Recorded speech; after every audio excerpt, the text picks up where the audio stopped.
facile. Je voudrais que je vous explique quelque chose.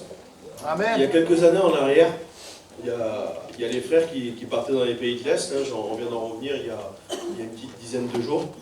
Et puis, il y a quelques années en arrière, lorsqu'ils faisaient les réunions là-bas, il n'y avait pas d'église encore à Olomouc, en République tchèque, il n'y avait rien du tout. Mais ils faisaient des petites réunions. Et puis, il y avait, je me rappelle de ça, les anciens l'expliquaient, il y avait deux femmes. Elles venaient de Berno. Berno, c'est comme si tu dirais, admettons, Avignon, voilà, il y a 80-100 km. Et puis, pour venir à chaque réunion, pour essayer d'assister au culte, d'assister à chaque réunion, il n'y avait pas encore le local. Ici, on a un beau local, merci Seigneur. À Olomouc aussi, aujourd'hui, il y a un très beau local, mais il y a quelques années en arrière, il n'y avait rien du tout. Elle prenait le train, peut-être le mercredi, vendredi, peu importe quand c'est que c'était la réunion, le dimanche, elle prenait le train, et puis elle venait à chaque réunion, elle se rendait dans la maison de Dieu.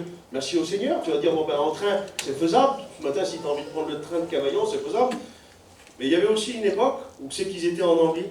Et puis, il y avait des petits mondes. Ils prenaient une petite bicyclette, un petit vélo. Et puis, ils faisaient je ne sais pas combien de kilomètres pour aller dans la maison de Dieu. Et puis, ils se rendaient à la maison de Dieu, ils étaient heureux. Et merci Seigneur, parce qu'aujourd'hui, il n'y a plus besoin, il y a plus de moyens, tu as une auto, tu as tout ça.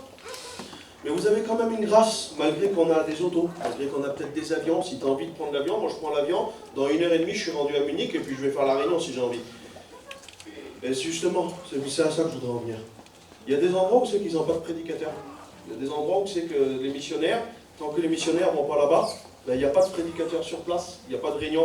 Alors vous allez me dire, le prédicateur, on peut s'en passer, c'est vrai qu'on peut se passer du prédicateur. Pourquoi? Ben, parce que notre communion avec Dieu, c'est ça qui prime, c'est le plus important, c'est d'avoir cette vie de mise à part avec Dieu. Oui, mais la communion aussi entre frères et sœurs, elle fait partie de la Bible. Il y en a, j'en connais, qui veulent faire les réunions seulement chez eux, puis ils en ont assez. La Bible, c'est pas ça. La Bible dit qu'il est doux et agréable pour des frères de demeurer ensemble, parce que c'est là que repose et demeure la bénédiction de Dieu. Il dit que mon cœur est dans la joie, le psalmiste, il dit lorsqu'on me dit « Allons à la maison de l'Éternel ». Et puis il y a des petits gens là-bas, ils restent des semaines et des semaines, parce qu'on ne peut pas y aller toutes les semaines, vous avez compris, ils restent des semaines et des semaines, des fois sans réunion, sans prendre un culte. Alors je vous dirais, le pain et le vin qui est là ce matin, ça reste une représentation. Chaque jour, nous vivons le culte envers Dieu. Parce que chaque jour, nous rappelons la mort et la résurrection de Christ. Mais il y a des petits gens qui n'ont quand même pas ce privilège-là. Ils ne peuvent pas aller à la réunion. Il n'y a pas des réunions constamment. Et quand on va là-bas, nous, ben, ils mettent tout leur cœur à la réunion. Pourquoi? Des fois, je vous le dis, on fait des milliers de kilomètres. Ça m'est arrivé de faire des milliers de kilomètres pour 2 personnes, 3 personnes. Et s'il faut le refaire, je le referai encore les faire. Parce que quand on arrive là-bas, les gens, ils ont une soif de l'évangile. Je dis pas ça pour vous, mais je dis pour dire là-bas que les difficultés qu'ils ont. Ils ont une soif de l'évangile, c'est exceptionnel. Les gens, ils ont soif de Dieu. Et puis, ce petit moment, là, ces petites 5 minutes, 10 minutes, un quart d'heure, peu importe le temps qu'on passe avec eux, ben, ils le vivent de tout leur cœur. Pourquoi? Ben, parce que c'est la communion. Ils ont hâte de ce moment-là. Mais aujourd'hui, en France, on est rodé.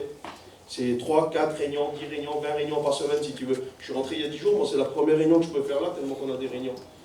Réalisons le bien-être qu'on a, frères et sœurs. Réalisons la grâce qu'on a. On a une belle église, merci Seigneur.